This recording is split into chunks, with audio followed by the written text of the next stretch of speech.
বাবুর্চি যে খাবারগুলি রান্না করে, কচু শাক আছে না, এইটা রান্না করে বাবুর্চি চিন্তা করে আমি এমন সুন্দর করে রান্না করব, এটা খেয়ে যেন আমার ভক্তরা ফিদা হয়ে যায়। আবার এই খুলনায় 0 পয়েন্টে চুই ঝাল দিয়ে গরুর গোশ রান্না হয়। যে রান্না করে চিন্তা করে যে আমার এটা খায়া লোকজন বলবে যে পৃথিবীর শ্রেষ্ঠ খাবার খাইলাম। ডাউল যে বাবুর্চি রান্না করে সে চিন্তা করে আমি এমনভাবে ডাউল রান্না করব যে সকলে সব কিছু বাদ দিয়ে ডাইলই খাইতে থাকবে। তার মানে বুঝাইতে চাইলাম বাবুর্চি যেটা রান্না করে সেটাই খাবারের জন্য উপযুক্ত করেই রান্না করে, ঠিক কিনা? কিন্তু মানুষ তো পৃথিবীর সব এক সমান না। দেখা যাচ্ছে এত সুন্দর করে বাবুর্চি আশা করে গরুর গোশ রান্না করেছে। এক ভদ্রলোক তাকে বলছেন ভাই আসেন গরুর গোশ খেয়ে যান। ভদ্রলোক সঙ্গে সঙ্গে উত্তর দিয়েছে আমি গরুর গোশ খেতে পারি না, আমার নিষেধ। কচু শাক বলে আমারও পেটে সমস্যা আছে, কচু শাক আমার জন্য নিষিদ্ধ। ডাউল বলে ডাউলও আমার খাওয়ার জন্য নিষিদ্ধ। এত ভালো ভালো খাবারও খায় না, নিষেধ আছে, এমন মানুষ আমাদের সমাজে আছে না নাই? আপনি যত যা কিছু রান্না করেন না কেন সব খাবার সবার জন্য নয়। ভালো লাগার ব্যাপার আছে, স্বাদের ব্যাপার আছে, এবং সেটাকে ডাইজেস্ট করা, হজম শক্তিরও কিছু ব্যাপার আছে। কিন্তু একটা মাত্র জিনিস, সেটার নাম হচ্ছে আল কোরআন। আপনার ভালো লাগুক আর না লাগুক, মনে চাক বা না চাক, এ থেকে বাহিরে যাওয়ার কোনো সুযোগ নাই। বলে হুজুর আমাকে তো আপনার পছন্দ হয় না, এই জন্য আমি এই মসজিদে আসি না নামাজ আদায় করতে। ওকে, এর জন্য মসজিদ আর একটা খোলা আছে, আর এক মসজিদে যান। আমি ইসলামী রাজনীতি করি, এই দল আমার পছন্দ না, ওকে, দল আরও আছে, সেখানে যান। সব জায়গায় টুপি আমার এইটা ভালো লাগে না, ওকে, টুপি আপনি ওইটা মাথায় দেন। পাঞ্জাবির কালার এইটা পছন্দ না, কোনো সমস্যা নাই, ওইটা পরেন। কিন্তু আল্লাহর কালাম এমন এক জিনিস, নবীজি সাল্লাল্লাহু আলাইহি ওয়াসাল্লামের সুন্নাহ এমন এক জিনিস, এইটা থেকে বের হয়ে যাওয়ার কোনো সুযোগ নাই। এবং আল্লাহ পাক রব্বুল আলামিন বলছেন এইটা কখনো পুরাতন হয় না। সুবহানাল্লাহ। কোরআনুল কারীমের নাম কোরআন, এই কারণেই আল্লাহ পাক রব্বুল আলামিন এটার নাম কোরআন রেখেছেন। যেহেতু এটা সবচাইতে বেশি তেলাওয়াত করা হয়, এটার মাধুর্যতা ফুরায় না, এটা কখনো খারাপ লাগে না, এটা কখনো পুরাতন হয় না, এটার টেস্ট সব সময়ের জন্য বেস্ট থাকে। সুবহানাল্লাহ। এই কোরআনুল কারীমের নাম কোরআন। আল্লাহ পাক রব্বুল আলামিন সেটা বলছেন ইন্নাহু লাকুরআনুম কারীম। আল্লাহ পাক রব্বুল আলামিন বলেন দেখো এই কোরআনুল কারীমের নাম আমি আল্লাহ তাআলা নিজেই বাছাই করেছি, এই নামটা আমি আল্লাহ তাআলা নিজেই পছন্দ করেছি। দুনিয়ার ভিতরে এমন কেউ নাই যার এই কোরআনুল কারীমের শব্দগুলো পছন্দ হয় না, কোরআনুল কারীমের আওয়াজ ভালো লাগে না, কোরআনুল কারীমের কথাগুলি তেতো লাগে, কষ্ট লাগে, এমন কোনো মানুষ জমিনে খুঁজে পাওয়া যাবে না। বরং আমাদের সমাজে এখানে যারা আমরা উপস্থিত, এলাকার দলমত নির্বিশেষে সব মানুষ এখানে উপস্থিত, অনেক মানুষ এখানে আছি, হুজুর দেখলে ভালো লাগে না, মসজিদ ভালো লাগে না, মাদ্রাসা ভালো লাগে না, ইসলাম ভালো লাগে না, নামাজ সমাজে প্রতিষ্ঠিত হোক এটাও আপনি চান না। কিন্তু কোরআনুল কারীমের আওয়াজ যখন কানের ভিতরে চলে আসে, আমরা সবাই বিমুগ্ধ হয়ে কোরআনুল কারীমের আওয়াজটাই শুনতে থাকি, ঠিক কিনা বলেন? মাওলানা মরহুম দেলার হোসেন সাইদি রহমতুল্লাহি আলাইহি, উনি জাতীয় সংসদ ভবনে একদিন বক্তব্য দিচ্ছিলেন। তদানীন্তনকালের যিনি স্পিকার ছিলেন, ওই স্পিকার সাইদি সাহেবের বক্তব্য থামিয়ে দিয়ে বলেছিলেন, মাওলানা দেলার হোসেন সাইদি আপনাকে বলছি, আমি আপনার ওয়াজের ক্যাসেট বাজিয়ে অনেক সময় টাইম পাস করি, আমার দিলের খোরাক মিটাই, আমি অবসর সময়ে আপনার ওয়াজ শুনি, তাই বলে এই না এখানে আপনি যেটা বলবেন আমি সেটা মেনে নেব, পছন্দ করব। তার মানে হচ্ছে ব্যক্তি পছন্দ হয় না, কোরআনের শাসন পছন্দ হয় না, কোরআন প্রতিষ্ঠিত হোক এটা চায় না, কিন্তু কোরআনুল কারীম যে ভালো লাগে এটা কেউ অস্বীকার করে আমি ইনশাল্লাহ যে আয়াত তেলাওয়াত করেছি তার বাহিরে যাব না, প্রসঙ্গক্রমে কিছু কথা বলছি এই কারণে আপনাদের অনেককে খুব কষ্ট করে ডেকে আনতে হয়েছে। নবীজি সাল্লাল্লাহু আলাইহি ওয়াসাল্লাম কুরআনুল কারীম তার কাছে পৌঁছানোর পর তিনি রাত জেগে কুরআনুল কারীম তেলাওয়াত করতেন, জোরে জোরে তেলাওয়াত করতেন, খুব দ্রুত করে তেলাওয়াত করতেন। শুধু তাই না, তেলাওয়াত করতেন আর বারবার তিনি পাথরের উপরে লিখতেন। তার ভয় ছিল আল্লাহ তাআলা যে কোরআন আমার কাছে দিয়েছেন, এটা যদি আমি ভুলে যাই আমার অবস্থা কি হবে? আল্লাহর দেওয়া আমানত, এটা আমি কেমন করে ভুলে যাব? এটা আমার জন্য শোভনীয় নয়। নবীজি সাল্লাল্লাহু আলাইহি ওয়াসাল্লাম বারবার খুব দ্রুত বেগে যখন তেলাওয়াত করেছেন, আল্লাহ পাক রব্বুল আলামিন নবীজি সাল্লাল্লাহু আলাইহি ওয়াসাল্লাম বলছেন, হে নবী, আপনার এত জোরে জোরে দ্রুত তেলাওয়াত করার দরকার নাই। ইন্না আলাইনা জামাআহু ওয়া কুরআনা, আমি আল্লাহ তাআলা কোরআন নাজিল করেছি, এটা যদি আপনার উপরে মুহাব্বত থাকে, মানতে মনে চায়, পড়তে মনে চায়, শুনতে মনে চায়, আমি আল্লাহ তাআলা কোরআনের এই মুহাব্বত আপনার দিলের ভিতরে আমি তৈরি করে দেব। আপনি একবার পড়বেন, দুইবার পড়বেন, আর জীবনে কোনোদিন পড়ার দরকার হবে না। দিলের ভিতরে আমি এটা সেট করে দেব। কারণ আপনার প্রতি আমি দেখেছি কোরআনকে আপনি মুহাব্বত করেন, ভালোবাসেন। কোরআন মুহাব্বত করলে, ভালোবাসলে, এটাকে বারবার শ্রবণ করলে, এটা তেলাওয়াত করলে, এটার প্রতি যদি মুহাব্বত থাকে, আল্লাহ পাক রব্বুল আলামিন তার দিলের ভিতরে কোরআনুল কারীমকে সেট করে দেয়। নবীজি সাল্লাল্লাহু আলাইহি ওয়াসাল্লাম কোরআন তেলাওয়াত করতে করতে রাত কেটে যেত। বাড়ির পাশ দিয়ে যে যেত সে চিন্তা করতো, আরে এখানে কি যেন তেলাওয়াত করা হয়, দেখি একটু শুনে দেখি। দেয়ালের পাশে গিয়া কান লাগায়া তারা একবার শুনতো, দুইবার শুনতো, তিনবার শুনতো। শুনতে শুনতে শুনতে শুনতে রাত পার হয়ে যেত। কখন যে সকাল হয়ে যেত তারা নিজেও বুঝতো না। আল্লাহু আকবার। একজন শুনতে শুনতে সকাল হয়ে গেছে, দুইজন সকাল হয়ে গেছে, তিনজন তৃতীয় দিন দেখে ঘরের চতুর্দিকে সব মানুষগুলো চলে আসে কোরআন শোনার জন্য। তারা কারা? তারা হচ্ছে সকাল হলেই যারা নবীজি সাল্লাল্লাহু আলাইহি ওয়াসাল্লামকে মারার জন্য স্বপ্ন দেখে, তার বিরোধিতা করে, তাকে মারতে চায়, তাকে এলাকা থেকে বের করে দিতে চায়। ওই মানুষগুলো সারা রাত তার ঘরের সাথে কান লাগায়া তার কণ্ঠের তেলাওয়াত শুনেছে। এবার সবাই মিলে পরামর্শ করছে, এইভাবে যদি হয় তাহলে তো সবাই কোরআনের ভক্ত হয়ে যাবে। এক কাজ করতে হবে, সে যখন কোরআন তেলাওয়াত করবে তখন সেখানে উচ্চ আওয়াজ তৈরি করে দিতে হবে, গন্ডগোল লাগিয়ে দিতে হবে, ঝামেলা তৈরি করে দিতে হবে। আল্লাহ পাক রব্বুল আলামিন বলেন, ওয়াকালাল্লাযীনা কাফারু লা তাসমাউ লিহাযাল কুরআন আলগাউ ফীহি লাআল্লাকুম তাগলিবুন। নবীজি যখন আপনার তেলাওয়াত শুনে তারা যখন বিমোহিত হয়ে গেল, এবার কাফেররা ষড়যন্ত্র শুরু করে দিয়েছে।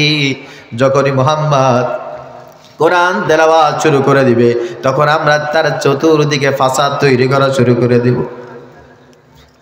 তাহলে কি হবে? কেউ আর তার তেলাওয়াত শুনবে না, সবাই ওইদিকে ব্যস্ত হয়ে যাবে। আচ্ছা, এই বাংলাদেশে মুরব্বীরা যারা আছেন পুরাতন অনেক গান শুনেছেন। আপনারা ছোটবেলায় যেই সময় রেডিও খুললে আপনারা গান শুনতেন, বেদের মেয়ে জ্যোৎস্নার গান সবার মুখে মুখে ছিল এক সময়, ঠিক কিনা বলেন? বাজারে, ঘাটে, মাঠে সব জায়গায় ছিল ওই গান। শুনতে শুনতে শুনতে শুনতে এখন আর ভালো লাগে? শোনে কেউ? বলেন, কেউ শোনে না। এরপরে বেদের মেয়ে জ্যোৎস্নার পরে কত গান বাংলাদেশে আসছে। ও পিয়া তুমি কোথায়? রাস্তাঘাটে আমরা হাঁটতে পারি না, যেখানে সেখানে যুবকদের মোবাইলে, ফোনে, এখানে সেখানে ও পিয়া তুমি কোথায়, সবাই মিলে শোনে। শুনতে শুনতে শুনতে শুনতে এই গান আর ভালো লাগে না। এখন আর এই গান কেউ বাজায়? কথা বলেন না। এছাড়া আরো অনেক গান আছে, মনে পড়ে গেল তাই বলছি আর কি। কিন্তু আপনাদের বয়স যাদের 50, 60, 70, 80 হয়ে গেছে, এরকম লোক আছে না নাই? আছে। ছোট্টবেলায় মক্তবে গিয়েছেন, মক্তবে যাওয়ার পর ইমাম সাহেব আপনাদেরকে পড়িয়েছেন আলহামদুলিল্লাহি রাব্বিল আলামিন আর রহমানির রহিম মালিক ইয়াউমিদ্দিন ইয়্যাকা না'বুদু ওয়া ইয়্যাকা নাস্তাঈন ইহদিনাস সিরাতাল মুস্তাকিম সিরাতাল লাযীনা আন'আমতা আলাইহিম গায়রিল মাগদুবি আলাইহিম ওয়ালাদ-দাল্লিন। সবাই বলেন আমিন। ছোট্টবেলায় মক্তবে শুনেছেন, প্রতিদিন নামাজের ভিতরে ফজরও শোনেন, মাগরিবও শোনেন, ইশাও শোনেন। ইমাম সাহেব বারবার বারবার সব সময় তেলাওয়াত করে। আচ্ছা, বুকের উপরে হাত দিয়ে বলেন তো দেখি, আজ পর্যন্ত কি এমন মনে হয়েছে হুজুর 50 বছর, 60 বছর, 70 বছর পর্যন্ত সূরাতুল ফাতিহা তেলাওয়াত শুনতে শুনতে শুনতে শুনতে কান ঝালাপালা হয়ে গেছে, এখন আর ভালো লাগে না, আগামীকাল দয়া করে এই সূরাটা আর পড়বেন না, অন্য সূরা যেটা আছে সেইটা পড়বেন? জীবনে কি একবারের জন্য এমন মনে হয়েছে নাকি?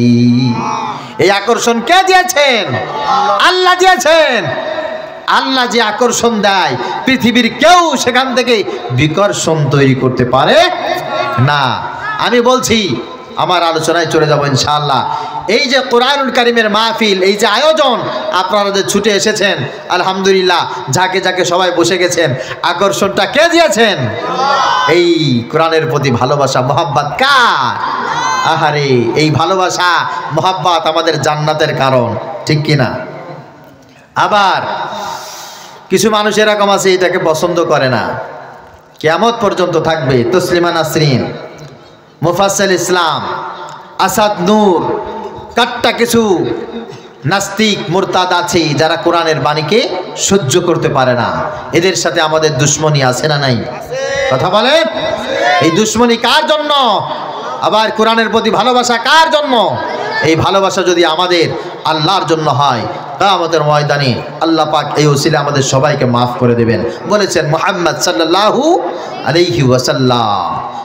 আমরা একটা রোগ নিয়ে আলোচনা করব, এই রোগের ট্রিটমেন্ট কি সেটা বলবো, আর এই রোগ আমাদের কি ক্ষতি করছে সেই বিষয়টা বলবো ইনশাআল্লাহ।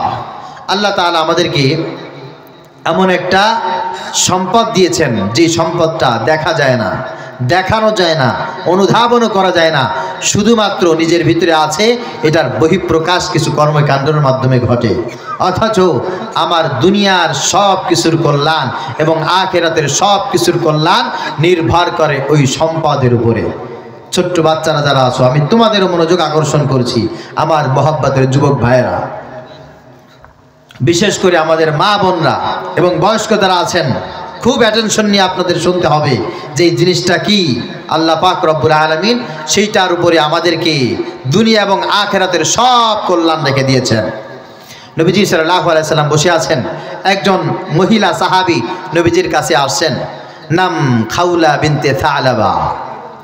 এসে বলছেন, ইয়া রাসূলুল্লাহ, ইয়া হাবিবাল্লাহ, আমি আমার স্বামীর সাথে একটু কথা বলছিলাম, আমাদের বিবাহ হয়েছে অনেক দিন পূর্বে, আমাদের সন্তান আছে, খুব সুখে আমরা সংসার করছিলাম, হঠাৎ করে আমার স্বামীর সাথে একটু কথা কাটাকাটি হয়ে যায়, আমারও মেজাজ গরম হয়ে যায়, আর আমার স্বামীরও মেজাজ গরম হয়ে যায়। হয়ে যাওয়ার পর আমার স্বামী আমাকে বলে, আনতা আলাইয়া কা যাহরি উম্মি, তুমি আমার কাছে আমার মায়ের মতো। ইয়া রাসূলুল্লাহ, এই কথা বলার পরে আমি আমার স্বামীর থেকে মুখ ফিরিয়ে নিয়েছি, সমাজে প্রচলিত বিধানে আমি তালাক প্রাপ্ত হয়ে গেছি। ইয়া রাসূলুল্লাহ, আমি এখন কি করব? অথচ আমার স্বামী তো আমাকে পছন্দ করে, সে আমাকে তালাক দিতে চায় নাই, আর সে শুধুমাত্র এতটুকু বলেছে যে তুমি আমার কাছে আমার মায়ের মতো, তোমার পিঠ আমার মায়ের পিঠের মতো। এই কথাটি বুঝতে গেলে সেই সময়ের কালচার সম্পর্কে সামান্য একটু ধারণা রাখতে হবে। তা হচ্ছেই, তখন যদি কোনো স্ত্রীকে কেউ তালাক দিতে চাইতো, শুধুমাত্র এতটুকু বলতো, তুমি আমার থেকে মুক্ত, তুমি আমার মায়ের মতো, তুমি আমার বোনের মতো, তোমার চোখ আমার মায়ের মতো। এটাকে বলে সাদৃশ্য বা জেহার। এটা যখন করা হতো, হলেই তারা স্ত্রীদেরকে তালাক হয়েছে বলে পরিগণিত হতো, সমাজ এভাবে চলতো। নবীজি সাল্লাল্লাহু আলাইহি সাল্লামের কাছে এই কথাটা যখন সাহাবী বললেন, জিবরাইল আমিন নবীজি সাল্লাল্লাহু আলাইহি সাল্লামের কাছে চলে আসছেন। আসার পর খুব সংক্ষেপে বলছি, সূরাতুল মুজাদালা, এই সূরার প্রথম আয়াত, প্রথম কয়টি আয়াত নবীজি সাল্লাল্লাহু আলাইহি সাল্লামকে হাদিয়া দিলেন এবং এই সমস্যার সমাধান দিলেন। এই সূরা 28 নম্বর পারার প্রথম পৃষ্ঠায় একেবারে শুরুতেই যে সূরা, এই সূরার নাম সূরাতুল মুজাদালাহ। আপনারা সকলে যদি বুঝে থাকেন তাহলে একটু আমার সাথে বলেন এই সূরার নাম কি? সবাই বলেন মুজাদালাহ। মুজাদালা মানে হচ্ছে পরস্পর ঝগড়া করা। কি করা? ঝগড়া করা, রাগ করা, গ্যাঞ্জাম করা, উঁচু বাক্য ব্যবহার করা। আচ্ছা, ঝগড়া তো আসলে একা একা করা যায় না, যায় নাকি? ঝগড়া করতে গেলে কাউকে সাথে সঙ্গী দরকার হয়। অনেকের আবার ঝগড়া না করতে পারলে ভালোও লাগে না, আছে না নাই? ঝগড়া করাটাই ওদের অভ্যাস। আজকের আলোচনার বিষয় হচ্ছে মুজাদালা, পরস্পর ঝগড়া। এইটার আলোচনার বিষয় কেন হলো? আমার কাছে মনে হয়েছে আগে একটা সময় ছিল, যেমন ধরেন এটা হচ্ছে বটিয়াঘাটা থানা, তাই না? এই থানার মানুষের সাথে ওই পূর্ব রূপসা বা রূপসা থানার মানুষের সাথে একটু অমিল ছিল। যে কোনো কারণে এই থানার মানুষ ওই থানার মানুষের সাথে একটু দ্বন্দ্ব ছিল, ঝগড়া ছিল। অথবা এই ইউনিয়নের সাথে পাশের ইউনিয়নের মানুষের একটা দ্বন্দ্ব ছিল, ঝগড়া ছিল। এই জেলার মানুষের সাথে ওই জেলার মানুষের একটা দ্বন্দ্ব ছিল, ঝগড়া ছিল। এই ঝগড়াটা এখন জেলা পর্যায়েও নেই, থানা পর্যায়েও নেই, ইউনিয়ন পর্যায়ে নেই, ওয়ার্ড পর্যায়েও নেই। এই ঝগড়াটা এখন চলে আসছে মা আর বাবা, ছেলে আর মেয়ে, ভাই আর বোন, ঠিক কিনা? স্বামী আর স্ত্রী, ঝগড়াটা এদের ভিতরে চলে আসছে। এই গ্রামের মানুষ শান্তি পাওয়ার জন্য ওই গ্রামে যায়, ওই গ্রামের মানুষ শান্তি পাওয়ার জন্য ওই গ্রামে যায়। জিজ্ঞাসা করে, কিরে এখানে বসে আছো কেন? বলে স্ত্রীর যন্ত্রণায়। স্ত্রী শ্বশুর বাড়ি ছেড়ে বাবার বাড়ি চলে যায়। কিরে খাতা বালির ছাড়াই বাবার বাড়ি চলে আসলি কিসের কারণে? বলে স্বামীর যন্ত্রণায়। ভাই ভিটা বাড়ি ছাইড়া এই বটিয়াঘাটা ফেলে আরেক জায়গায় বাড়ি করছে। কিরে বাবার সম্পত্তি তো ছিল, তা ছেড়ে এই জায়গা বাড়ি করলি কেন? বলে ভাইয়ের যন্ত্রণায়। গ্যাঞ্জামটা এখন চলে আসছে একেবারে ঘরে ঘরে, ঘরে ঘরে। এই গ্যাঞ্জামটা কেন হয় জানেন? এই সূরার ভিতরে আল্লাহ পাক রব্বুল আলামিন সেই সমাধান দিয়েছেন। সকলে বলি আলহামদুলিল্লাহ। আল্লাহ পাক রব্বুল আলামিন বলছেন কদ সামিআ আল্লাহ পাক রব্বুল আলামিন সব কিছু তিনি শ্রবণ করেছেন। হে নবী খাওলা বিনতে সালামা মাত্র আপনার কাছে যা কিছু ব্যক্ত করেছেন, এই সব কথা, সব পরিস্থিতি, সব আলোচনা আল্লাহ পাক রব্বুল আলামিন তিনি নিজেই শ্রবণ করেছেন। সব কিছুর সাক্ষী একমাত্র আল্লাহ। কাউলাল্লাতী তুজাদিলুকা ফি যাওজিহা ওয়া তাশতাকি ইলাল্লাহ ওয়াল্লাহু ইয়াসমাউ তাআবুরাকুমা। আল্লাহ পাক রব্বুল আলামিন বলেন, কাউল, যেই কথার দ্বারা তারা গ্যাঞ্জাম করেছে, ঝগড়া করেছে, ফাসাদ তৈরি করেছে, হিংসা করেছে, রাগ প্রকাশ করেছে, এই কথাগুলি আল্লাহ পাক রব্বুল আলামিন সব তিনি নিজেই শ্রবণ করেছেন। তারা যে পরস্পর ঝগড়া করেছে আল্লাহ তাআলা সব কিছু তিনি নিজেই দেখেছেন। আর দেখার পর যখন তাদের গ্যাঞ্জামটা চূড়ান্ত পর্যায়ে চলে গেছে, ওয়াতাশতাকি ইলাল্লাহ, তারা এখন আল্লাহর কাছে, নবী আপনার কাছে এসে তারা শিকায়ত করছে, অভিযোগ করছে, এখন এইটা থেকে আমরা মুক্তি চাই। হে নবী, কিয়ামত পর্যন্ত যত মানুষ জমিনে আসবে, স্বামী আর স্ত্রীর ভিতরে সমস্যা হবে, ভাই আর বোনের ভিতরে সমস্যা হবে, মা আর বাবার ভিতরে সমস্যা হবে, এই এলাকার মানুষ আর ওই এলাকার মানুষের ভিতরে সমস্যা হবে। তবে হ্যাঁ, সব সমস্যা থেকে মুক্তি পাওয়ার জন্য আমি আল্লাহ পাক রব্বুল আলামিন আপনাদেরকে কিছু ট্রিটমেন্ট দিয়ে দিলাম। কোরআনুল কারীমের আয়াতের ভিতরে আল্লাহ পাক রব্বুল আলামিন কিছু ট্রিটমেন্ট দিয়ে দিলেন। এই ট্রিটমেন্ট যদি কোনো মানুষ ফলো করে, আলহামদুলিল্লাহ, স্বামী আর স্ত্রীর ভিতরে গ্যাঞ্জাম হবে না, ভাই ভাইয়ের ভিতরে দ্বন্দ্ব হবে না, ভাই বোনের সম্পর্ক সুন্দর হয়ে যাবে, ইমাম সাহেব, মুয়াজ্জিন সাহেব আর খতিব সাহেবের সম্পর্ক বড় মধুর হবে, কমিটির ভাই ভাইয়ের ভিতরে সম্পর্ক অনেক সুন্দর হবে, আওয়ামী লীগ, বিএনপি, জামাত, জাতীয় পার্টি, চরমনাই, জাসদ বাসদ যারা আছে কেউ কাউকে আর পর মনে করবে না, সবার ভিতরে সুসম্পর্ক তৈরি হবে। বাংলাদেশের ভিতরে সবাই নেক আর এক হয়ে বসবাস করতে পারবে। আলিয়া মাদ্রাসা, কওমি মাদ্রাসা, primary, high school, college, university, এদের ভিতরে আর কোনো ছোট বড় দ্বিধা দ্বন্দ্ব থাকবে না। সবাই মিলে একটা সুন্দর সমাজ উপহার পেতে পারবে। এই মানুষগুলোর দুনিয়াও সুন্দর হবে, আখিরাতও সুন্দর হবে। হবে, একটা মাত্র জিনিস ফলো করলে কোরআনুল কারীমের সূরাতুল মুজাদালার ভিতরে আল্লাহ পাক রব্বুল আলামিন সেই সমস্যাটাও বলেছেন, সমাধানটাও বলেছেন। আচ্ছা বলেন দেখি এই সমস্যা আমাদের ভিতরে আছে না নাই? কম না বেশি? দরকার কি দরকার না? হ্যাঁ, যাক তাহলে আলহামদুলিল্লাহ আমার আলোচনার বিষয় তো ঠিক আছে নাকি?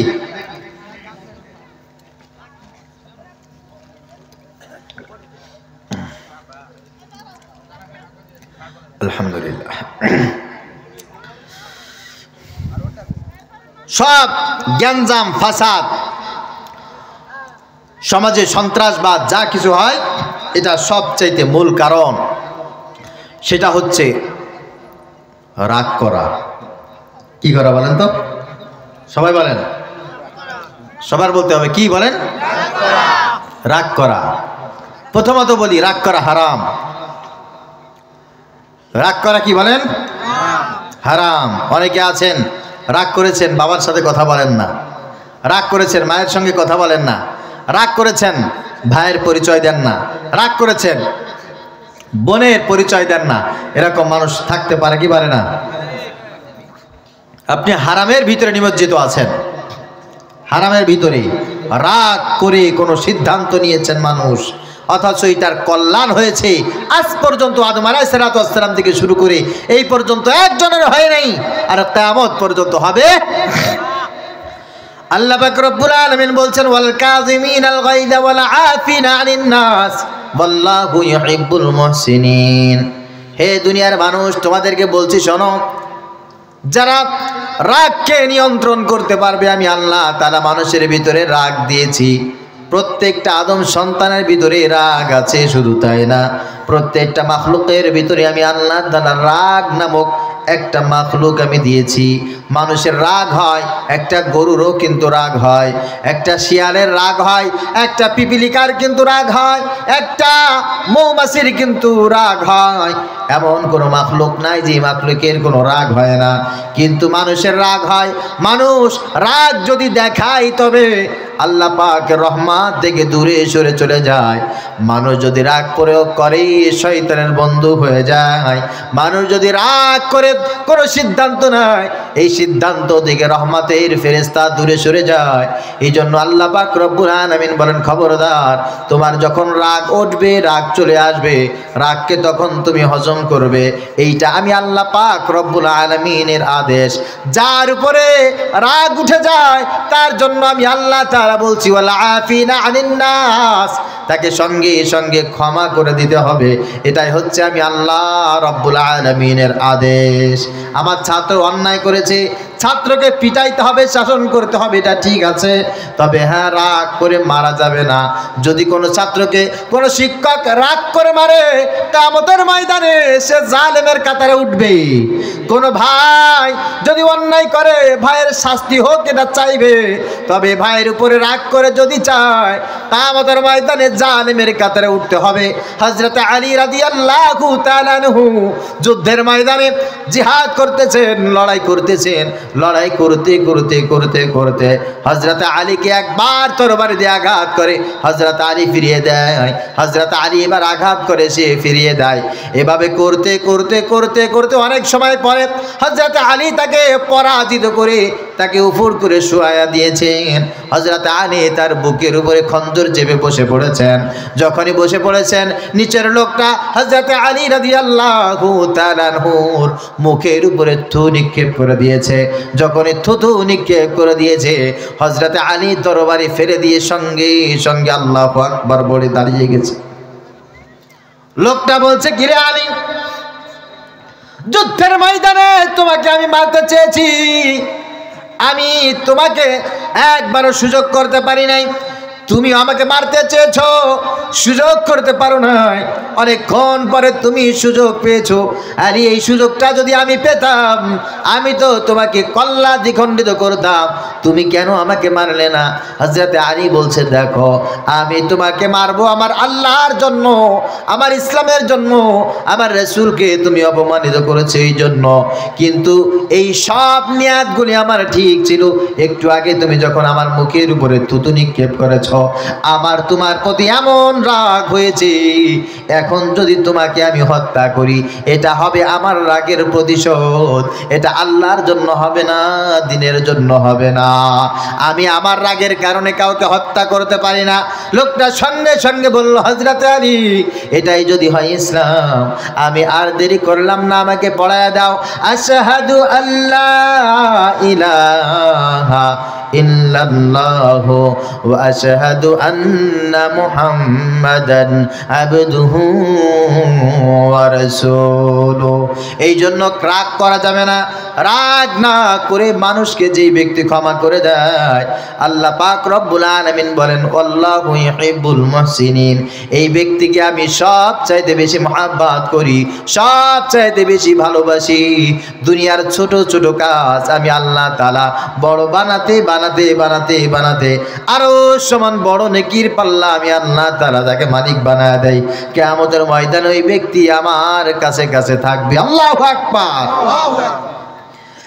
আল্লাহ পাক রব্বুল আলামিন বলেন ওয়াল্লাযীনা ইয়াজতানিবুনা কাবাইরাল ইসমি ওয়াল ফাওয়াহিশ ওয়া ইযা মা গাদিবু হুম ইয়াগফিরুন। হে নবী আপনাকে বলছি, আপনি শুনেন, এই দুনিয়ার মানুষদেরকে মেসেজ দিয়ে যান, মানুষের তিনটি কাজ, এই তিনটি কাজ যারা করবে কিয়ামতের ময়দানে আমি আল্লাহ পাক রব্বুল আলামিন তাদের আমলকে ডান হাতে দেব। তারা হাসতে হাসতে বিনা হিসাবে সেই দিন জান্নাতে চলে যাবে, জাহান্নাম তাদেরকে স্পর্শ করবে না। আল্লাহু আকবার। এক নম্বরে ওয়াল্লাযীনা ইয়াজতানিবুনা কাবাইরাল ইসম, যারা কবিরা গুনাহ থেকে নিজেকে বাঁচিয়ে রাখবে। কি গুনাহ? কথা বলেন। কবিরা গুনাহ। কবিরা গুনাহের অনেক বড় একটা লিস্ট আছে, আমার কাছেও আছে 150টি কবিরা গুনাহের লিস্ট। মিথ্যা বলা, গীবাত, শিকায়ত করা, ধোঁকাবাজি করা, গান শোনা, টিভি সিনেমা দেখা, মানুষ হত্যা করা, মানুষের সাথে ধোঁকাবাজি করা, সব কবিরা গুনাহ। কি গুনাহ বলেন? যে ব্যক্তি কবিরা গুনাহ থেকে নিজে বেঁচে থাকবে, ওয়াল ফাওয়াহিশ, শুধু কবিরা গুনাহ না, লুচ্চামি করবে না, বদমাশি করবে না, অশ্লীল কোনো কাজের সাথে সম্পৃক্ত হবে না। মা যাহারা মিনহা ওয়া মা বাতান, প্রকাশ্যেও অশ্লীলতা করবে না, গোপনেও অশ্লীলতা করবে না। হে যুবকেরা শোনো, প্রকাশ্যেও অশ্লীলতা করা যাবে না, গোপনেও অশ্লীলতা করা যাবে না। এক নম্বরে কবিরা গুনাহ করবা না, অশ্লীলতা করবা না। 3 নম্বরে ওয়া ইযা মা গাদিবু হুম ইয়াগফিরুন, কখনো রাগ করবা না। যদি কারোর উপরে রাগ উঠে যায়, রাগ চলে আসে, মেজাজ গরম হয়ে যায়, সঙ্গে সঙ্গে তাকে ক্ষমা করে দেবে। এই 3টে গুণ যদি তোমার ভিতরে থাকে, আল্লাহ পাক রব্বুল আলামিনের কথা, কিয়ামতের ময়দানে তাদেরকে আমি আল্লাহ ডান হাতে আমল দিয়ে ভিআইপি সম্মান দিয়ে হাসতে হাসতে তাদেরকে বিনা হিসাবে জান্নাত দান করে দেব। আল্লাহু আকবার। পারবেন তো? হ্যাঁ, আল্লাহ তাআলা তৌফিক দান করুক, সকালে বলি আমিন। এটা তো দরকার, ক্ষমা তো মানুষকে আমাদের করা দরকার, মানুষের জন্য তো দোয়া করা দরকার। আমাদের তো মেজাজ গরম বেশি। মসজিদে যদি কারোর মোবাইল বেজে ওঠে, সালাম ফিরাইতেই, এই 2 দিন আগেই এক মসজিদে নামাজ আদায় করতেছিলাম সফর পথে, তো এক আল্লাহর গোলামের মোবাইল বেজে গেছে। সালাম ফিরাইতেই কয়েকজন এমন ভাবে তাকে বিচার সালিশের মতো চিল্লা চিল্লা মসজিদের ভিতরে, বেকুব, মোবাইল বাজে নামাজের ভিতরে, বন্ধ করতে পারে না, মোবাইল চালানো কে শিখাইছে, এই মোবাইল নিয়ে কেন ঢুকছো, তুই মসজিদ থেকে বের হয়ে গেলি না কেন? নাউজুবিল্লাহ পড়েন। এই কথা বলা কি উচিত হয়েছে তার? ও যে মোবাইল বাজাইছে, ইচ্ছা করে বাজাইছে, চলতি পথে নামাজে চলে আসছে, নামাজের ভিতরে হয়তো বা খেয়াল নাই বা ও ব্যক্তি পারে না, তার জন্য তুমি যে রাগ করে তাকে ধমক দিয়ে কথাগুলো বলেছো, তুমি তো কবিরা গুনাহ করেছো। ঠিক কিনা বলেন? আবার অনেক সময় বাচ্চারা মসজিদে আসে, একটু দৌড়াদৌড়ি যদি করে বসে, আওয়াজ যদি করে বসে, কিছু মুরব্বী আছে, এই তোদের কারণে নামাজ পড়া যায় না, কে পাঠাইছে তোদেরকে? তোর মা বাবার কি কমন সেন্স নাই? এই ছোট ছোট বাচ্চারা মসজিদে আসে নামাজের ডিস্টার্ব করতে। নাউজুবিল্লাহ পড়ে। আপনি বাচ্চাদেরকে রহম করবেন, ওদেরকে ধমক আপনি কেন দিবেন? কে শিখিয়েছে ধমক? আপনার রাসূল কোনদিন কোন বাচ্চাকে ধমক দিয়েছে, গালি দিয়েছে, রাগ করেছে? একটা হাদিস দেখাইতে পারবেন না। আপনি কেন ছোট ছোট বাচ্চাদেরকে ধমক দেন? কিছু বেকুব মার্কা বুড়া মানুষ আছে, এদেরকে মানে ছোট ছোট বাচ্চারা দেখলে বাঘের মতো ভয় পায়। এরা যদি এই রাস্তা দিয়ে আসে ওই রাস্তা দিয়ে চলে যায়। আল্লাহর কাছে কিয়ামতের ময়দানে জালিমের কাতারে দাঁড়াইতে হবে। খবরদার, খবরদার, ছোট হোক বড় হোক, কাউকে ধমক দিয়ে এভাবে রাগের স্বরে কথা বলবেন না। আকুলু লিন্নাসি হুসনা, আমার আল্লাহ শিখিয়েছে যে সবসময় মানুষের সাথে মিষ্টি করে কথা বলবে। ছোট বাচ্চা দুষ্টুমি করেছে, মসজিদে এসে যেটা করেছে এটা উচিত হয় নাই, তাই বলে ওইভাবে বলবেন না। আপনি সুন্দর করে ডেকে বলেন না, বাবা এটা তো মসজিদ, এখানে সবাই নামাজ আদায় করে, এখানে তো উঁচু আওয়াজে কথা বলা যায় না। এখানে তো আপনি দেখলাম যে একটু দৌড়াদৌড়ি করছেন, আওয়াজ করেছেন, এই আওয়াজটা করবেন না। ঠিক আছে, আপনি মসজিদে এসে খুব ঠান্ডাভাবে বসে থাকবেন। এখন আপনি বলবেন, হুজুর আমি বলি তো, এক কথা কয়বার বলা যায়? আরে মিয়া, তুমি জীবনে এক গুনাহ কয়বার করেছো? আল্লাহর কাছে এক গুনাহ কয়বার ক্ষমা চেয়েছো তুমি বলো? তুমি যদি আল্লাহর কাছে এক গুনাহ বারবার করে বারবার ক্ষমা চাইতে পারো, ছোট্ট বাচ্চা যার গুনাহ আল্লাহ লেখে না, ফেরেশতা দেখে না, এই বাচ্চাকে বারবার ক্ষমা করতে তোমার লজ্জা লাগে? আর এই মেজাজ নিয়া তুমি জান্নাতে যেতে চাও? কোশ্চিন কালেও সম্ভব না। আল্লাহ পাক রব্বুল আলামিন হেফাজত করুন, সকলে বলি আল্লাহুম্মা আমিন। রাগ করতেছেন নাকি আপনারা? রাগ করেন না। হযরত ইমামে আযম আবু হানিফা রাহমাতুল্লাহি আলাইহি 50 বছর পর্যন্ত উনি রাতের বেলা ঘুমাইতেন না। সারা রাত তিনি কোরআনুল কারীমের আয়াতগুলো জাস্টিফাই করতেন, হাদিস থেকে বেছে বেছে উনি মাসআলা বের করতেন। রাতের বেলা তিনি ঘুমাইতেন না। দিনের বেলা জোহরের নামাজের পর যখন হালকা কিছু খাবার খেতেন তখন তিনি একটু ঘুমাইতেন, যেটাকে কাইলুলা বলে। রাতের বেলা না ঘুমিয়ে জোহরের নামাজের পর কাইলুলা করতেন। অল্প সময় কাইলুলা করতেন, মনে করেন 1 ঘন্টা, 2টা থেকে 3টা অথবা 2টা থেকে 4টা ধরে নিলাম। তো যেই মানুষটা 24 ঘন্টা জাগ্রত থাকে, ওই মানুষটা যদি রুটিন করে 1 ঘন্টা ঘুমায়, আপনাদের বিবেকের কাছে প্রশ্ন, ওই মানুষের ওই 1 ঘন্টা ঘুমটা কতটা গভীর হয় বলেন দেখি? ওই লোকটাকে জীবনে কোনোদিন কেউ রাগ করতে দেখে নাই, সব সময় মানুষকে ক্ষমা করে দিত। একজন আল্লাহর গোলাম হযরত ইমামে আযম আবু হানিফা রাহমাতুল্লাহি আলাইহির কাছে চলে গেছেন। জোহরের নামাজের পর যে দেখেন ইমাম সাহেব ঘুমিয়েছেন মাত্র 15 মিনিট। মনে করেন 2টায় তিনি ঘুমিয়েছেন, 2টা 15 বাজে হঠাৎ করে দরজায় নক দিয়েছেন, হুজুর, হুজুর আছেন?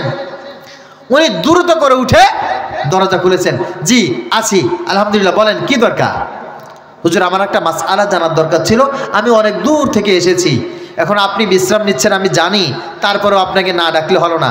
তো ইমামে আযম বলছেন, ইমাম সাহেব যে কোনো সমস্যা নাই, আপনার মাসআলা জানার দরকার, বলেন কি মাসআলা আপনার? লোকটা বলছে, হুজুর সর্বনাশ, আমি তো সে মাসআলা ভুলে গেছি। ইমামে আযম আবু হানিফা রাহমাতুল্লাহি আলাইহি বলছে, ঠিক আছে সমস্যা নাই, আপনি যান। আপনার যখন মাসআলাটা মনে পড়ে যাবে তখন আপনার জন্য আমি আবার জাগ্রত হব, আপনাকে তখন আমি মাসআলার জবাব দেব, একটুবারে আপনি আবার আসতে পারেন। ইমামে আযম আবু হানিফা রাহমাতুল্লাহি আলাইহি আবার একটু ঘুমিয়ে গেছেন। একটু পর তিনি আবার চলে আসেন, 15 মিনিট পর, হুজুর একটু দরজাটা খোলেন। উনি আবার দরজা খুলেছেন। দরজা খোলার পর বলছে, জি মাসআলা মনে পড়েছে?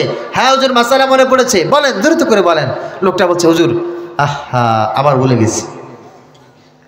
উনি রাগ করেন নাই, ধমক দেন নাই, আবার তিনি ঘুমিয়ে পড়েছেন। বলেছেন, আল্লাহর গোলাম মাসআলা মনে পড়লে আবার আমার কাছে আসবেন, চেষ্টা করব আপনার মাসআলার জবাব দেওয়ার জন্য। লোকটা চলে গেছে। ইমামে আযম আবু হানিফা রাহমাতুল্লাহি আলাইহি ঘুমিয়েছেন। 15 মিনিট পর লোকটা আবার দরজায় ধাক্কা দিয়েছে, হুজুর একটু জলদি করে ওঠেন, আমার মাসআলাটা মনে পড়ে গেছে। ইমাম সাহেব দ্রুত করে দরজা খুলে ওনাকে ভিতরে আব্বার দরজা নিয়ে বলেছেন, হুজুর বসেন। ভাই বসেন, আপনার কি মাসআলা? লোকটা বলছে, হুজুর সত্যি সত্যি বলবো নাকি? বলে হ্যাঁ বলেন। বলে মাসআলাটা একটু জটিল মাসআলা। ইমামে আযম আবু হানিফা রাহমাতুল্লাহি আলাইহি বলছেন, হ্যাঁ আপনি বলেন ভাই, কোনো সমস্যা নাই। লোকটা বলছে, হুজুর আমার মাসআলাটা হলো পায়খানা মিষ্টি না তিতা। আমার কথা বলি, আমার কাছে এই রাতের বেলা তো ঘুম হয় না আসলে, ফজরের পরে মনে করেন 2-3 ঘন্টা একটু বিশ্রাম নেওয়া লাগে, যদি ওই সময় আমার কাছে কেউ আসে আর যদি এই মাসালা জিজ্ঞাসা করে গালের দাঁত থাকবে ওর। ইমামে আযম আবু হানিফা রাহমাতুল্লাহি আলাইহি উনি মুস্কি হেসে বলছেন, পায়খানা মিষ্টি, পায়খানা তিতা না। তখন লোকটা একটু মেজাজ খারাপ করে বলছে, হুজুর আপনি কি খেয়ে দেখছেন নাকি? তো উনি রাগও করেন নাই, ধমকও দেন নাই, উনি বলতেছে, ভাই খেয়ে দেখি নাই, আল্লাহ তাআলা আকল দিয়েছে, এই আকল দিয়ে চিন্তা করলে বোঝা যায় মশা আর মাছি এটা একটা যত ছোট প্রাণী হোক এটা কোনোদিন তেতো বা কষ্টের জিনিসের উপরে বসে না, এটা সব জিনিস সবসময় মিষ্টি জিনিসের উপরে বসে। যেহেতু পায়খানার উপরে মশা মাছি বসে সেহেতু বুঝাই যায় এটা মিষ্টি জিনিস। আল্লাহু আকবার। লোকটা তখন বলছে, হযরত অনেক দিন পর্যন্ত আপনাকে ফলো করছি, আপনার মেজাজ গরম হয় না, আপনাকে আমরা রাগ করতে দেখি নাই। আমি চিন্তা ফিকির করেছিলাম এই মাসালা আমি কার কাছে জানবো, যে আমার মাসালা শুনবে তার তো মেজাজ খারাপ হয়ে যাবে। আমার ধারণা ছিল আপনিও তার ব্যতিক্রম হবেন না, কিন্তু আপনার কাছে মাসালা জানতে চাইলাম, আপনি মেজাজ ঠান্ডা করে রাগ না করে যে উত্তর আপনি দিয়েছেন আমার কাছে মনে হয় আল্লাহ পাক রব্বুল আলামিন একজন খাঁটি ইমানদারের সঙ্গে এই মুহূর্তে আমাকে সাক্ষাৎ করিয়ে দিয়েছেন। সুবহানাল্লাহ। ইমানদার তো ওই ব্যক্তি যার সাথে কথা বলে শান্তি লাগবে, যার সাথে সালাম বিনিময় করে শান্তি লাগবে, যার সাথে বন্ধুত্ব করে শান্তি, যে জীবনে কোনোদিন কোনো কথায় রাগ করবে না। ঠিক কিনা বলেন? এই জন্য আমরা রাগ করব না। আমাদেরকে এই সবক একজন দিচ্ছেন, তিনি কে?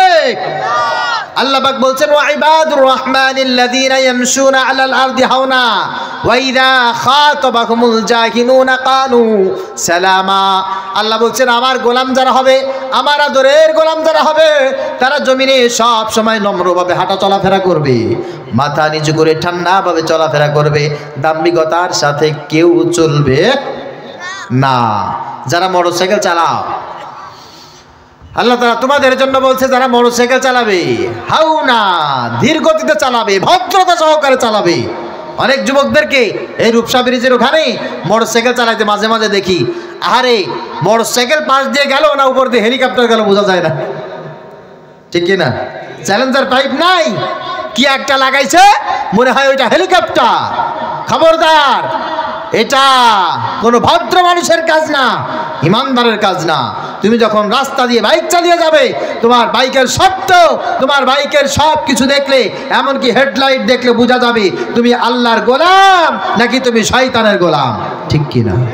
তোমার গাড়ির আওয়াজ, তোমার হেডলাইট কখনো কোনো অবস্থায় কারোর ক্ষতির কারণ যেন না হয়।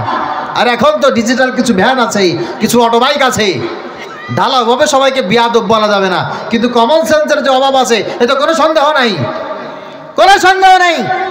আদর্শবান মুমিন কখনো এরকম হেডলাইট ব্যবহার করতে পারে না। রাতের বেলা অনেক সময় আমাদের গাড়ি রাস্তার পাশে ওদের ভয়তে দাঁড়িয়ে থাকা লাগে, যে না জানি আমার মানে মাথার উপরে উঠাই দেয় কিনা, ও লাইট কোন দিক মারছে নিজেও করতে পারবে না, ওদের রাস্তা দেখে কিনা তাও সন্দেহ আছে। হাওনা আল্লাযীনা ইয়ামশুনা আলাল আরদি হাওনা, জমিনের উপর দিয়ে চলবে ভদ্রতা সহকারে, দাম্ভিকতা দেখাবে না। ওয়া ইযা খাতাবাহুমুল জাহিলুন, আর যখন কোনো বিয়াদবের সঙ্গে দেখা হয়ে যাবে, জাহিলদের সঙ্গে দেখা হয়ে যাবে, তখন তার সাথে গালিগালাজে লিপ্ত হবে না, মেজাজ খারাপ করবে না, ঝগড়া করবে না, তাকে কান পিঠে একটা দেবে না, তার সঙ্গে বিবাদে লিপ্ত হবে না, বরং বলবে সালামা। কি বলবে? সালামা। বলে হুজুর আজকে রাস্তায় আসার সময় দেখলাম এক বিয়াদব বিয়াদবি করতেছে, দিছি কানের উপরে ঠাড়ায় দুটো লাগায়। ভালো কাজ করছেন? কথা বলেন না, ভালো কাজ করেন নাই। ওই বিয়াদবকে শাসন করার জন্য আপনি ভোট দিয়ে কমিশনার বানিয়েছেন, মেম্বার বানিয়েছেন, চেয়ারম্যান বানিয়েছেন, তাকে শাসন করার জন্য লোক আছে। আপনি কেন বিবাদে লিপ্ত হলেন না? আপনি এই কাজটা করবেন না। বরঞ্চ কোনো বিয়াদব যদি আপনার সঙ্গে বিয়াদবি করে, তাকে গালি দেওয়ার কোনো অধিকার আপনার নাই, তাকে ধমক দেওয়ার কোনো অধিকার আপনার নাই, বরঞ্চ তার জন্য একটা দোয়া করবেন, কালু সালামা। তোমাকে আল্লাহ হেদায়েত দান করুক, তোমাকে আল্লাহ পাক শান্তি দান করুক, তোমাকে আল্লাহ পাক ইলম দান করুক, বুঝ দান করুক। তোমার মতো মানুষের সঙ্গে কথা বলার সময় আমার নাই। কথা বোঝা গেছে? খারাপ কোনো মানুষ, বেয়াদব কোনো মানুষ, অশিক্ষিত কোনো মানুষ, এদের সঙ্গে কখনো কোনো অবস্থায় বিবাদে লিপ্ত হওয়া যাবে না। মেজাজ যতই গরম হোক, গরম করবেন না, খবরদার। আল্লাহ পাক রব্বুল আলামিন আমাদেরকে চমৎকার ভাবে বর্ণনা করে বলছেন, বান্দা শোনো, ওয়ালিয়াফু ওয়ালিয়াসফাহু ওয়ালা তুহিব্বুনা ইয়াগফিরাল্লাহু লাকুম, আলা তুহিব্বুনা ইয়াগফিরাল্লাহু লাকুম। আল্লাহ বলছেন, বান্দা তুমি কি চাও, তুমি কি এটা মুহাব্বত করো, এটা কি কামনা করো? আলা তুহিব্বুন, আল্লাহ পাক রব্বুল আলামিন তোমাকে ক্ষমা করে দিক, ইয়াগফিরুল্লাহু লাকুম, আল্লাহ তাআলা তোমাকে মাফ করে দিক, তোমাকে জাহান্নাম থেকে মুক্তি দান করে দিক, আল্লাহ পাক তোমাকে জান্নাতের ভিতরে প্রবেশ করাকে, এটা কি তুমি চাও? আচ্ছা, এইটার উত্তর আমাদের কি হবে বলেন তো দেখি? হ্যাঁ, আপনারা চান তো? সবাই চান? চাই, আমরা চাই। আল্লাহ জিজ্ঞাসা করছেন, আলা তুহিব্বুন আইয়াগফিরাল্লাহু লাকুম, তোমরা কি এটা চাও, মহব্বত করো, ভালোবাসো যে আল্লাহ পাক তোমাদেরকে ক্ষমা করে দিক? উত্তর হচ্ছে হ্যাঁ, আল্লাহ আমরা অবশ্যই চাই আপনি আমাদেরকে মহব্বত করবেন, আপনি আমাদেরকে ভালোবেসে আমাদেরকে ক্ষমা করে দিবেন। আল্লাহ বলছেন ওয়ালিয়াফু ওয়ালিয়াসফাহু, তাহলে এই দুনিয়ার মানুষকে তোমরা ক্ষমা করো, মানুষের সঙ্গে রাগ করে কথা বলবে না, মানুষের দোষ ত্রুটি খুঁজবে না, মানুষকে সব সময়ের জন্য সৎ পরামর্শ দেবে, মানুষকে সব সময়ের জন্য ভালো ভালো উপদেশ দিবে, মানুষের সঙ্গে গালি দিয়ে কথা বলবে না, ধমক দিয়ে কথা বলবে না, মেজাজ খারাপ করে কথা বলবে না। যদি তুমি এটা করতে পারো, নবীজি সাল্লাল্লাহু আলাইহি ওয়াসাল্লাম বলেন, ইরহামু মান ফিল আরদি ওয়া ইয়ারহামুকুম মান ফিস সামা, যে ব্যক্তি দুনিয়ার মাখলুকাতের উপরে ভালো আচরণ করে, আল্লাহ পাক রব্বুল আলামিন ওই ব্যক্তির জন্য ভালো আচরণ করেন। সুবহানাল্লাহ। হযরত জাকারিয়া রাহমাতুল্লাহি আলাইহি তিনি কিতাব লিখছেন। তার একজন খাদেম ছিল, এক কাজ বারবার ভুল করে ফেলে, বারবার ভুল করে, সকালে একবার করে, দুপুরে একবার করে, রাতের বেলা একবার করে, এরকম কিছু লোক আছে না, এক ভুল বারবার করে। হযরত জাকারিয়া রাহমাতুল্লাহি আলাইহি তিনি কে ছিলেন? ইলিয়াস রাহমাতুল্লাহি আলাইহির ভাতিজা। জাকারিয়া রাহমাতুল্লাহি আলাইহি তার খাদেমকে বলছে, আজকে তোর রক্ষা নাই, আমার মেজাজ গরম হয়ে গেছে, তোকে আজকে মেরেই ফেলে দেব, কঠিন তোকে শাস্তি দেব, এই ভুল বারবার কেন তুমি করেছ? এই কথা যখন বলেছে, তার খাদেম দৌড় দিয়ে ইলিয়াস রাহমাতুল্লাহি আলাইহি তার কাছে চলে গেছে, চাচা যান আমাকে বাঁচান, কি হয়েছে? আপনার ভাতিজা মাওলানা জাকারিয়া আমাকে আজকে ধরেছে, আচ্ছা মতো তার রাগ হয়ে গেছে। ইলিয়াস রাহমাতুল্লাহি আলাইহি মাওলানা জাকারিয়া রাহমাতুল্লাহি আলাইহি তাকে ডেকে বলছেন, ভাতিজা এত মেজাজ খারাপ কেন হলো? বলে, চাচা একটা কাজ ওকে করতে বলেছি, বারবার ভুল করেছে, কতবার ওকে ক্ষমা করা যায়, আজকে ওর রক্ষা নাই, আজকে ওকে আমি শাস্তি দেবই। আপনি বলেন দেখি চাচা, এক ভুল কয়বার ক্ষমা করা যায়? ইলিয়াস রাহমাতুল্লাহি আলাইহি ছোট্ট একটা জবাব দিয়েছেন, ভাতিজা যতবার তুমি তার কাছে ক্ষমা আশা করো, ততবার তুমি জমিনের মানুষকে ক্ষমা করে দাও। আল্লাহু আকবার। কতবার আপনি ক্ষমা আশা করেন বলেন? মানুষের ভিতরে এই দেবাকটা উঠে গেছে, মানুষ ক্ষমা করতে পারে না, মানুষ শুধু রাগ করে, মেজাজ খারাপ হয়, আর এই রাগের বশীভূত হয়ে আমরা জ্বলে পুড়ে সারকার হয়ে যায়। ঠিক কিনা বলেন? শেখ হাসিনা একবার খালেদা জিয়াকে গোলাপি বলে, আর সে মেজাজ খারাপ করে গোপালী বলে। এই দুই শয়তান, একজন আরেকজনকে গোপালী, একজন আরেকজনকে গোলাপি, রাগ করে মেজাজ খারাপ করে এ ওরে ওই বলে, ও ওরে তা বলে, মাঝখানে যাতা করে পড়ে আমরা শেষ। ঠিক কিনা বলে? এদের ভিতরে যদি এই রাগ দমন থাকতো, রাগ যদি নিয়ন্ত্রণ করতে পারতো, বাংলাদেশটা সোনার বাংলাদেশ হয়ে যেত। ঠিক কিনা বলে মুসলমান? নির্বাচন যখন চলে আসে আমার দেশে, এক নেতা আর এক নেতাকে, একজন আরেকজনকে এক আঙ্গুল দেখায়, আর একজন সে রাগ করে দুই আঙ্গুল দেখায়। কেউ এই কথা বলে না যে থাক ভাই আপনি ভালো, আপনি জিতে গেছেন, আপনি জেতেন, এটা কেউ বলে না। নির্বাচনে হারার পর এ ওর নামে মামলা করে, এ ওরে ধরে নামাইতে চায়, ঠিক কিনা? আর যে একবার ক্ষমতায় বসেছে সে আর ওখান থেকে কেউ নামতে চায় না। রাগ হয়ে, মেজাজ খারাপ হয়ে, নিজের ইগোকে প্রাউড ফিল করে আমাদের দেশটাকে একটা জাহান্নামের টুকরা বানিয়ে ফেলেছে। ক্ষমতার মসনদে যারা থাকবে এরা তো রাগ করবে না। এরা রাগ করবে বলেন? কথা বলেন। কিছুদিন আগে শেখ হাসিনা আমাদেরকে একটা শিয়াল কুকুরের মতো মর্যাদা দিত না। জাতীয় সংসদ ভবনে বসে আমাদেরকে গরুর গোস্তের বদলে কাঁঠাল খাবার পরামর্শ দিত, ঠিক কিনা বলো? আমাদেরকে এই আবি জাবি বার্গার টার্গার ওর বাপের মাথা খাওয়ানো শিখাইতো আমাদেরকে। যার পিয়ন 3600 কোটি টাকার মালিক, সে আমাদেরকে অ্যাডভাইস করে গরুর গোস্ত খাওয়ার দরকার নাই, কাঁঠাল খাও। আরে বেয়াদব, জনগণকে, মানুষকে মানুষ মনে করলে এরকম অসভ্যতামি, মাথা খারাপ করা কথা, দেমাগ খারাপ করা কথা, মেজাজ গরম করার কথা কোনো মুসলমান বলতে পারে না। এই জন্য পদে থাকলে মাথা ঠান্ডা রাখতে হয়। ওখানে যে এসেছে সে আর যেতে চায় নাই, দাম্ভিকতা বজায় রেখে ক্ষমতা সবাই টিকিয়ে রাখতে চেয়েছে, কিন্তু ক্ষমতা কি স্থায়ী? কথা বলেন। এরা যদি মাথা ঠান্ডা করে জনগণকে মানুষ মনে করত, বিশ্বাস করেন মুসলমান, এরা আমাদের মাথার তাজ থাকতো। আর কিছু মানুষ ইতিমধ্যে এমন আচরণ শুরু করে দিয়েছে কেমন যেন তারা বাংলাদেশে ক্ষমতায় চলে আসছে, ক্ষমতায় চলে আসছে। এদের আচার আচরণ হচ্ছে এমন, মেজাজ খারাপ হয়ে গেছে সবার। দেখবেন আচার আচরণ ফুল চেঞ্জ। একটা কথা বলি, আপনারা তো আসলে মাইন্ড করার লোক, মাইন্ড করেন, সমস্যা নাই। আমার মতো এক বক্তা কিছুদিন আগে বক্তব্য দিচ্ছিল। কি বক্তব্য? প্রিয় ভাইরা আমার, যারা দিনের ভোট রাতে দিয়ে জোর করে জবরদস্তি করে বিরোধী দলকে দমন নিপীড়ন করে ক্ষমতায় দখল করেছে, অচিরেই এই জাতির কাঠগড়ায় তাদের বিচার হবে। এই বক্তব্য দেওয়ার কারণে পুলিশ তাকে পরের দিন ধরে নিয়ে গেছে। ধরে নিয়ে যাওয়ার পর আদালতে জিজ্ঞাসা করা হলো, আপনি এই কথা কেন বলেছেন? তখন তিনি বলছেন যে, উকিল সাহেব বলছে যে আপনি এই কথা কেন বলেছেন? বলে, হুজুর আমি তো বলেছি, আমার বক্তব্য আমি বলেছি, আমি ইমাম সাহেব মানুষ, আলেম মানুষ, আমার কাজ হচ্ছে ন্যায় এবং সৎ কথাগুলো বলার। তো আমি তো বলি নাই এটা কোন দেশে হয়েছে, আমি শুধু বলেছি যারা দিনের ভোট রাতে দিয়েছে, জনগণের অধিকার হরণ করেছে, তাদের জনগণ এই জাতীয় আদালতে, মানবতার আদালতে তাদের বিচার হবে। আমি তো কোন দেশের কথা তা তো বলি নাই।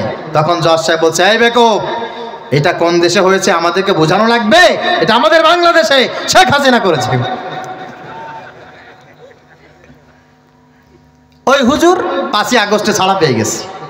কথা বুঝেন? 5ই আগস্টে ছাড়া পেয়ে গেছে। আর পরে সে আবার বক্তব্য দিচ্ছে। প্রিয় ভাইরা আমার, দীর্ঘ 15টি বছর আমরা ফ্যাসিস্টের আদলে কঠিনভাবে আমরা মাজলুম ছিলাম, জালেমের শিকারে আমরা অতিষ্ঠ ছিলাম। এখন আমরা দেখতেছি এই জালেম চলে যাওয়ার পরে কিছু নতুন ফ্যাসিস্ট এদেশে আমাদের উপরে জুলুম করছে।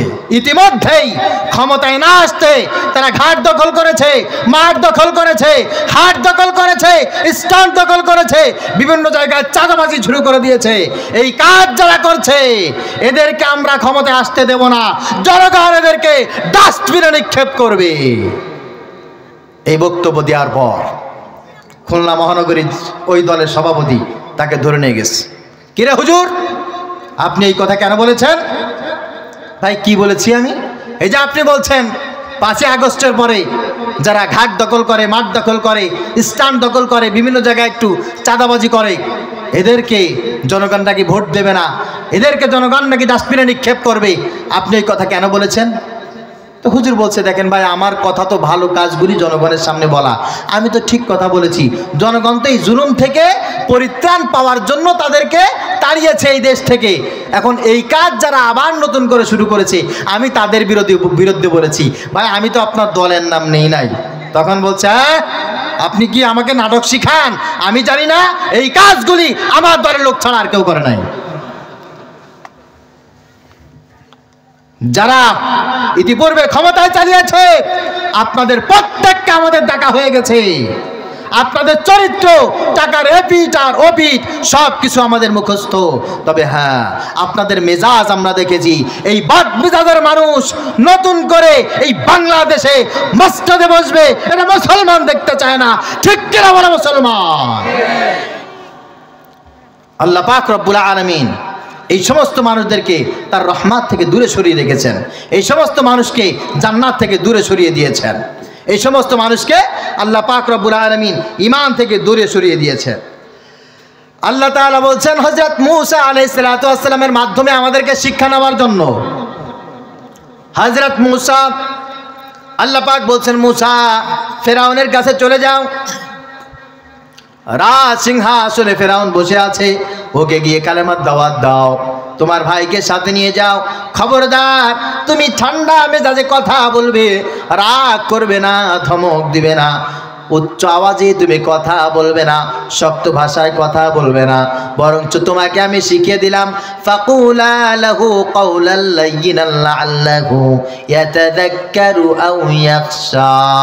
তোমার মুখের ভিতরে সবচাইতে নরম কথা যেগুলি আছে ওই কথাটা ফেরাউনের শানে তুমি ব্যবহার করবে, মিষ্টি মিষ্টি করে কথা বলবে।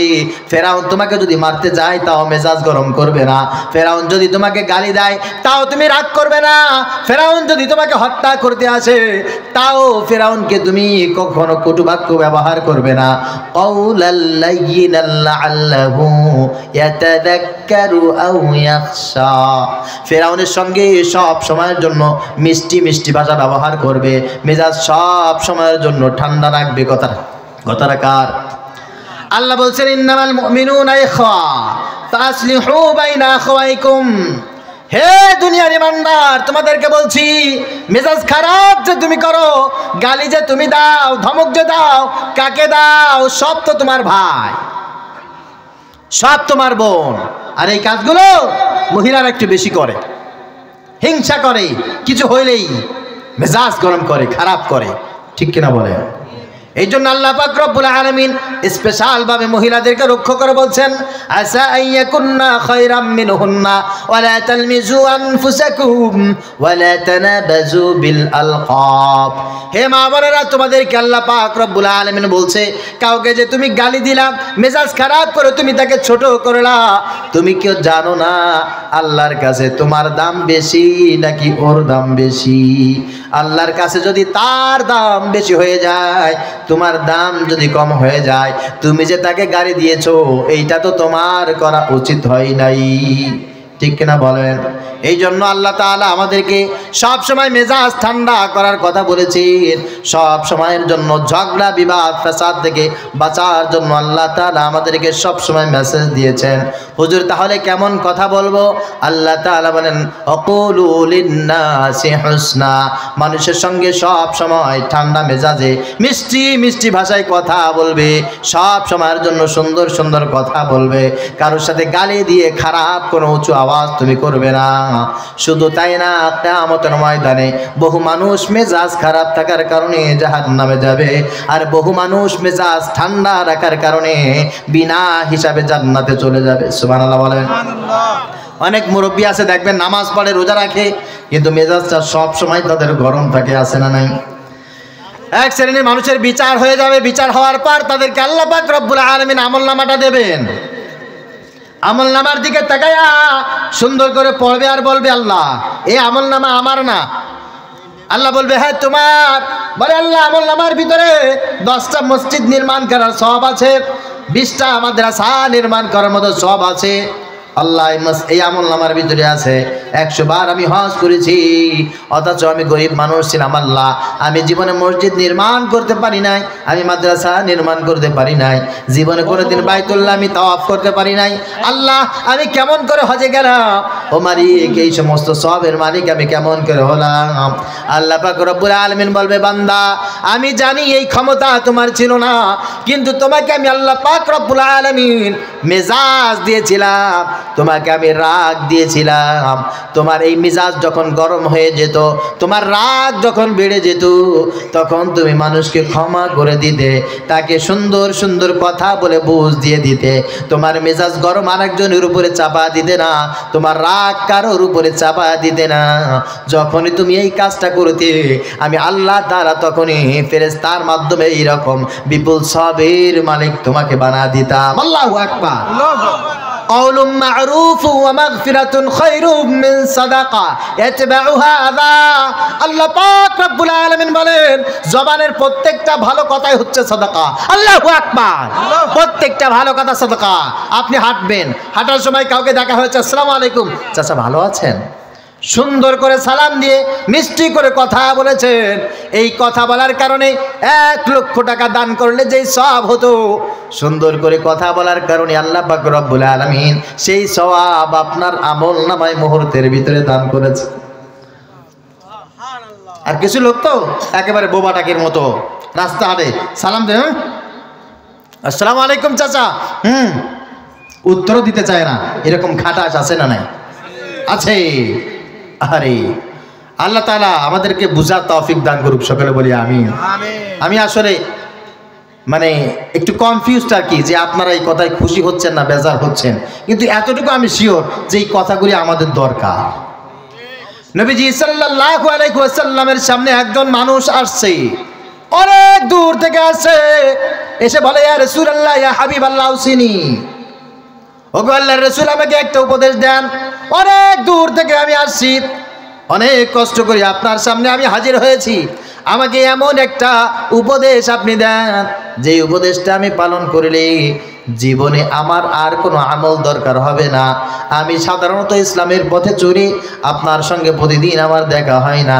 নবীজি সাল্লাল্লাহু আলাইহি ওয়াসাল্লাম ওই সাহাবীদের দিকে তাকালেন, তাকায় বলছেন, লা তাগদাব, রাগ করবা না। কি বলছে? রাগ করবা না। এখন লোকটা বলছে যে এটা কোনো কথা হলো নাকি? আবার সাহাবী বলছেন, আউসিনি ইয়া রাসূলুল্লাহ, আমাকে আর একটা উপদেশ দেন। নবীজি বললেন, লা তাগদাব, রাগ করবি না। এই লোকটা আবার নবীজির কাছে বললেন, ইয়া রাসূলুল্লাহ আউসিনি, ওগো আল্লাহর রাসূল আমাকে আর একটু উপদেশ দেন। নবীজি সাল্লাল্লাহু আলাইহি ওয়াসাল্লাম বলছেন, লা তাগদাব, রাগ করবা না। আল্লাহর নবীর সাহাবী হযরত আবু হুরায়রা রাদিয়াল্লাহু তাআলা আনহু বলেন, ফারাদ্দাদা যালিকা মিরারা, এই কথাটা বারবার সেই ব্যক্তি নবীজি সাল্লাল্লাহু আলাইহি ওয়াসাল্লামকে জিজ্ঞাসা করার পর নবীজি বারবার একটা কথাই বলেছেন। লোকটা যখন উঠে চলে যায়, নবীজি সাল্লাল্লাহু আলাইহি ওয়াসাল্লাম বলেন, এই লোকটা যদি জীবনে কারোর সঙ্গে রাগ করে কথা না বলে থাকতে পারে, আমি এই লোকটার জন্য জান্নাতের জিম্মাদারিত্ব নিয়ে নিলাম। সুবহানাল্লাহ। আমারে ঘর ভাঙিয়াছে যেবা, আমি বাঁধি তার ঘর, আপন করিতে কাঁদিয়া বেড়াই, যে মরে করেছে পর, যে মরে করিল পথের বিভাগী, পথে পথে আমি ঘুরি তার লাগি, দীঘল রজনী তার তরে জাগি, ঘুম যে হরেছে মোর, আমারে ঘর ভাঙিয়াছে যেবা, আমি বাঁধি তার ঘর, আমারে কুল ভাঙিয়াছে যেবা, আমি তার কুল বাঁধি, যে গাছে বুকেতে আঘাত করিয়া তার লাগি আমি কাঁদি, যে মরে দিয়েছে বিষে ভরা বান, আমি দেই তারে বুক ভরা গান, কাটা পেয়ে তারে ফুল করি দান, সারাটা জীবন ভর, আমার ঘর ভাঙিয়াছে যেবা, আমি বাঁধি তার ঘর। প্রিয় ভাইয়েরা, আমার জবানটা একটু সামলা, মেজাজটা একটু ঠান্ডা করে। অনেকে আবার খুব অহমিকা স্বরে বলে, আমার মেজাজ অনেক গরম, আমার রাগ অনেক বেশি। আবার অনেক বাবা খুব প্রাউড ফিল করে, হুজুর আমার ছেলেটা রাগ অনেক বেশি। খবরদার, আবার ওদেরকে বলে দেয়, এই শোন, আমার ছেলের সাথে কথা বলবি না, আমার ছেলের জিদ সম্পর্কে ধারণা আছে, আমার ছেলে জিদ উঠলে ও দিনকে রাত করতে পারে, রাতকে দিন করতে পারে। এরকম কিছু আহম্মক বাবা মা আছে না নাই? আরে তুমি কি জানো, তোমার এই সন্তানের সাথে আর শিয়াল কুকুরের সাথে কোনো সব পার্থক্য নাই। একটা শিয়ালের ভিতরে রাগ আছে, একটা কুকুরের ভিতরে রাগ আছে। যতক্ষণ পর্যন্ত ও ছিঁড়ে ফিরে না খায়, ততক্ষণ পর্যন্ত কুকুরের রাগ ঠান্ডা হয় না। কারণ ওর ভিতরে তো আকল নাই, ইলম নাই, মনুষ্যত্ব নাই, ঈমান নাই, যার কারণে ওর রাগ যেখানে ইচ্ছা সেখানে ব্যবহার করবে। আর তোমার ভিতরে রাগ আছে, হ্যাঁ, তুমি যেখানে সেখানে রাগ করে বসে থাকবা, এটা কি কোনো মুসলমানের চরিত্র হতে পারে বলেন? রাগ আছে, মুসলমানের রাগ থাকবে ঈমানের জন্য, আল্লাহর জন্য। এই রাগ হজম করবে কার জন্য? আল্লাহর জন্য। আল্লাহ তাআলা আমাদেরকে বুঝার তৌফিক দান করুক, সকলে বলি আল্লাহুম্মা আমিন। অনেকে তো আবার খুব প্রাউড ফিল করে, হ্যাঁ আমি বিশাল বীর, রাগের মাথায় এই করেছি, ও করেছি, তা করেছি। নবীজি সাল্লাল্লাহু আলাইহি ওয়াসাল্লাম বলেন, লাইসা শাদীদ বিসুরআ, ওই ব্যক্তি কোন অবস্থায় বীর নয় যে রাগের বশীভূত হয়ে একজনকে মেরে ফেলে, মাথায় আঘাত করে, এটা সেটা ভেঙে ফেলে, ও কোনোদিন বীর না, ও হচ্ছে কাপুরুষ। ইন্নামাস শাদীদুল লাযী ইয়াবলিগু নাফসাহু ইনদাল গাদাব, বরঞ্চ বীর পুরুষ হচ্ছে ওই ব্যক্তি যার ভিতরে রাগ হওয়ার পরেও সে রাগ হজম করে ফেলে। এই রাগের দ্বারা কেউ কোনোদিন কাউকে ক্ষতি করে না, ওই ব্যক্তি হচ্ছে একমাত্র বীর পুরুষ। মনে থাকবে তো মুসলমান, যার ভিতরে রাগ থাকবে, রাগ হজম করবে, ওই ব্যক্তি হচ্ছে সবচাইতে বড় বীর পুরুষ। নবীজি বলেন, ইদা গাদিবা আহাদুকুম ফালিয়াসকুত, তোমাদের ভিতরে যদি কারো রাগ হয়ে যায় সে যেন চুপ থাকে। অবশ্যই অবশ্যই সে চুপ থাকবে।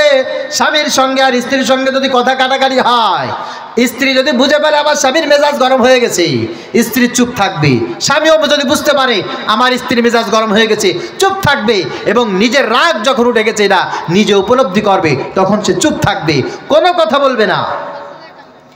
ইদা গাদিবা আহাদুকুম ওয়া হুয়া কায়িমুন ফালিয়াজলিস, সে যদি দাঁড়ানো অবস্থায় থাকে, রাগ উঠেছে, সঙ্গে সঙ্গে সেই ব্যক্তি বসে পড়বে।